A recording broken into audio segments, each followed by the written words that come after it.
नमस्कार, आप देख रहे हैं कशिश न्यूज और खास खबर के साथ मैं हूं दीपक शर्मा। पहलगाम में मजहब पूछकर हिंदुओं की हत्या के बाद पहले संबोधन में पीएम मोदी ने जो कहा वो दहशतगर्दों को दहशत से भर देगा।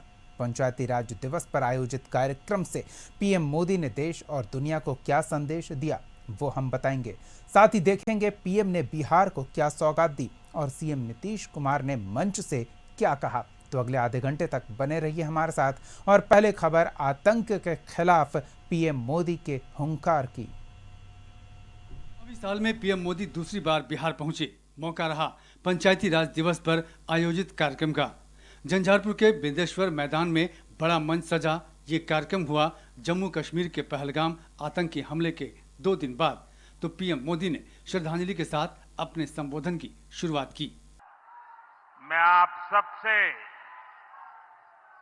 एक प्रार्थना करना चाहता हूं।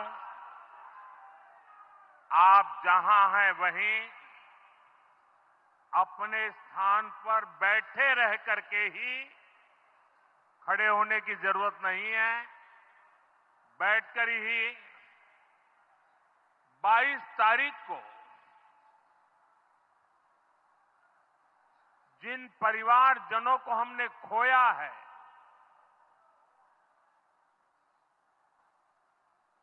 उनको श्रद्धांजलि देने के लिए कुछ पल हम अपने स्थान पर बैठ करके ही मौन रख करके अपने अपने आराध्य देव का स्मरण करते हुए उन सबको श्रद्धांजलि देंगे।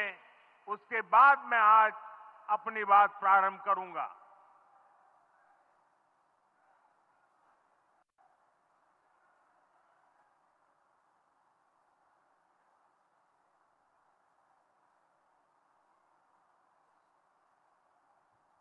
मोदी ने कहा कि आतंकियों ने मासूम देशवासियों को जिस बेरहमी से मारा है उससे पूरा देश दुखी है। किसी ने अपना बेटा खोया, किसी ने अपना भाई खोया, किसी ने अपना जीवन साथी खोया। जिन लोगों ने जान गंवाई उसमें देश के हर हिस्से के लोग थे। देश के दुश्मनों ने भारत की आत्मा पर हमला किया है और जिन लोगों ने ये किया है उन आतंकियों को और इस हमले की साजिश रचने वालों को उसकी कल्पना से भी बड़ी सजा मिलेगी। अब आतंकियों की बची खुची जमीन को मिट्टी में मिलाने का समय आ गया है। 140 करोड़ भारतीयों की इच्छा शक्ति अब आतंक के आकाओं की कमर तोड़कर रहेगी। इस आतंकी हमले में किसी ने अपना बेटा खोया, किसी ने अपना भाई खोया, किसी ने अपना जीवन साथी खोया है। उनमें से कोई बांग्ला बोलता था, कोई कन्नड़ा बोलता था, कोई मराठी था, कोई ओडिया था, कोई गुजराती था, कोई यहां बिहार का लाल था। आज उन सभी की मृत्यु पर करगिल से कन्याकुमारी तक हमारा दुख एक जैसा है, हमारा आक्रोश एक जैसा है।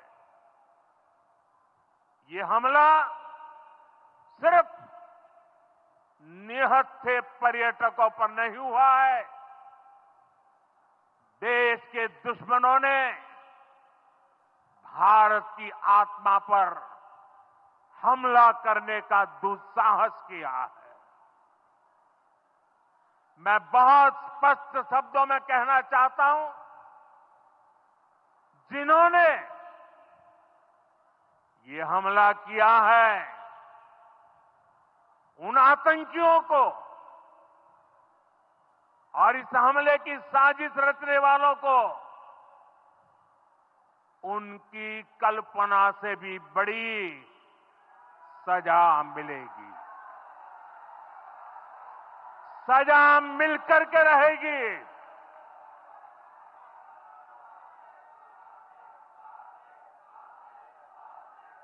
अब आतंकियों की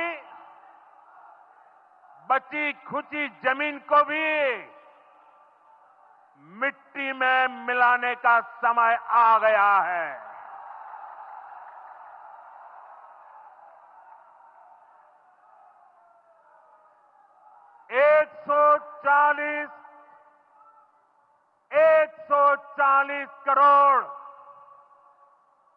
भारतीयों की इच्छा शक्ति अब आतंकी आकाओं की कमर तोड़ कर रहेगी।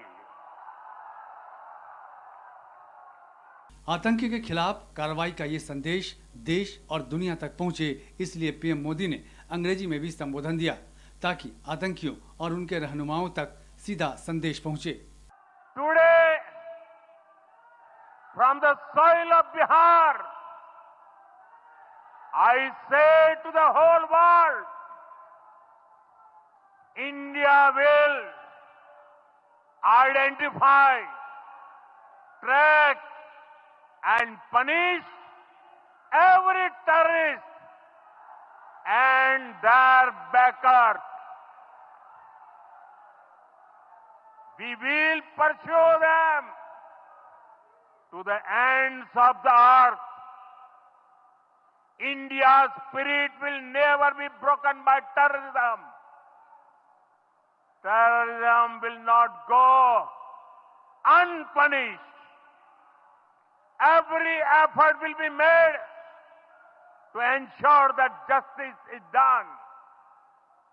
The entire nation is firm in this resolve.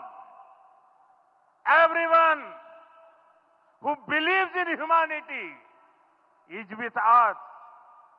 I thank the people of various countries and their leaders who have stood with us in these times.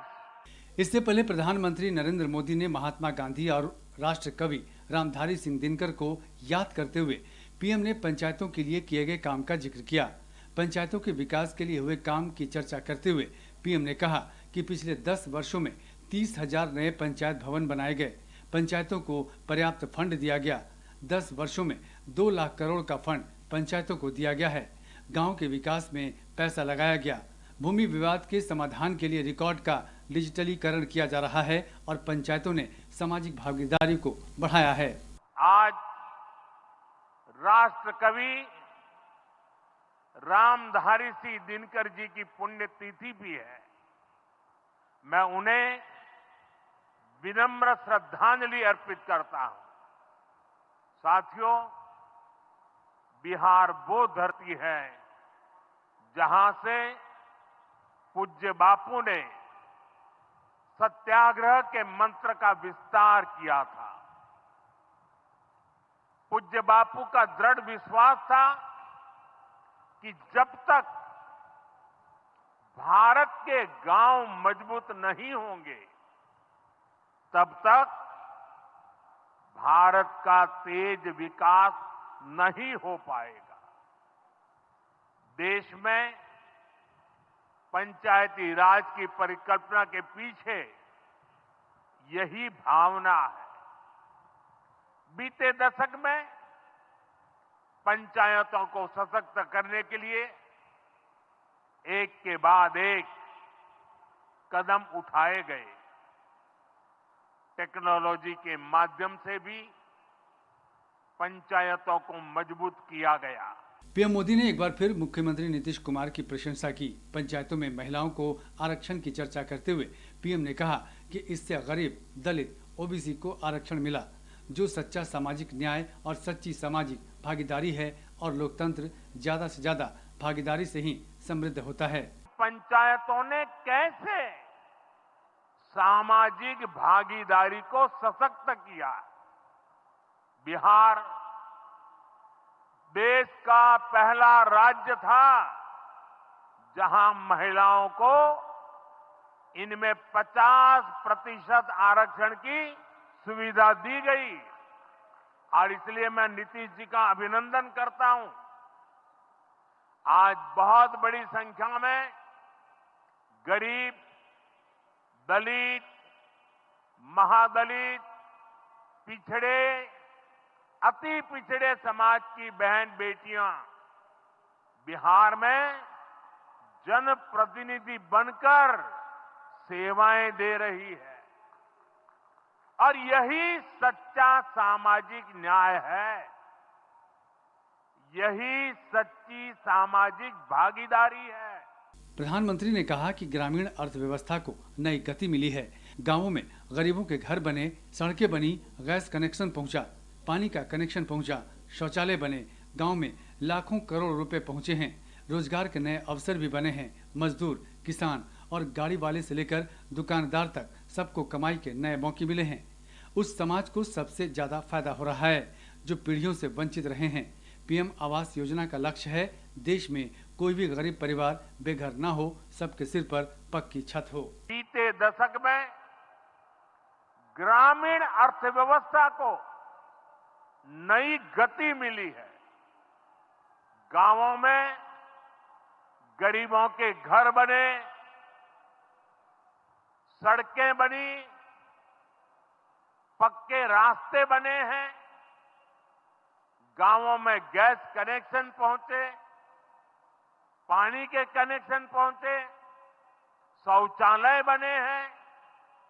ऐसे हर काम से गांव में लाखों करोड़ रुपए पहुंचे हैं।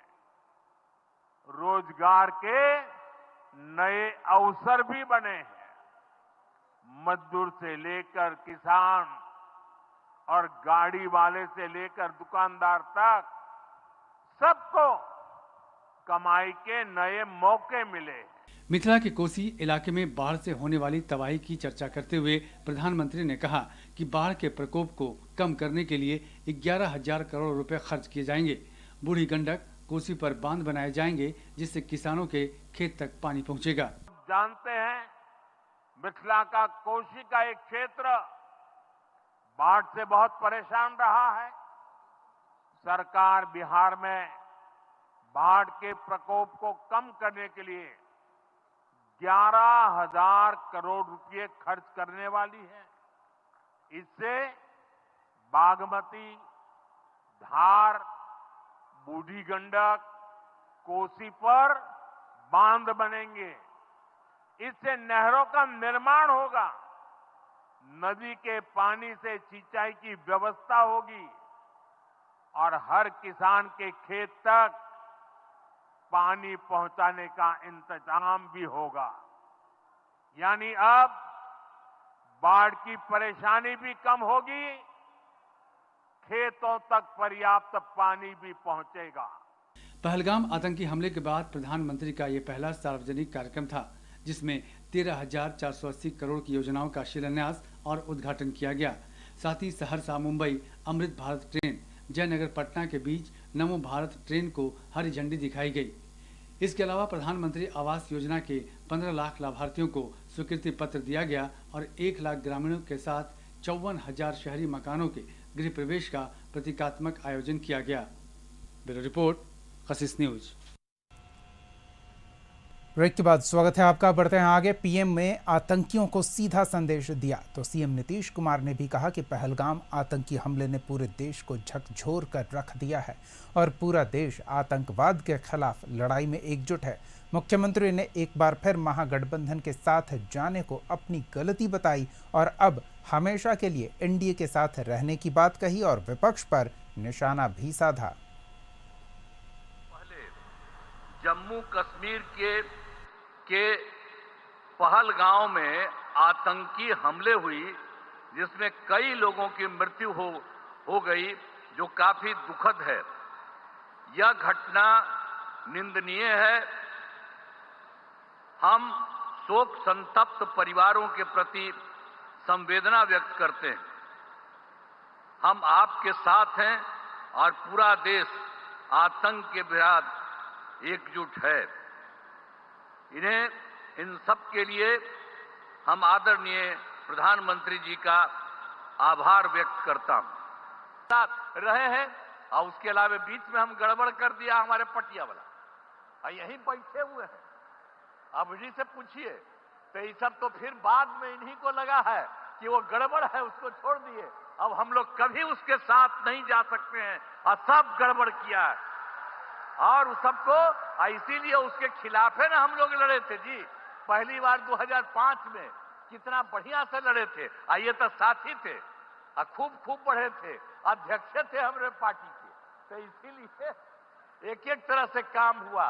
और अब तो हम लोग इतना काम कर रहे हैं और सारा काम आप सब लोगों के लिए हित में करेंगे। अब पहली सरकार में कुछ नहीं किया उन लोगों ने, उन्होंने कोई काम नहीं किया। अब 24 नवंबर जो हम बताए आपको 2005 में हम लोगों की सरकार बनी, तब से हम लोग बिहार के विकास के लिए सारा काम तब से लगातार ही करते हुए लगे हुए।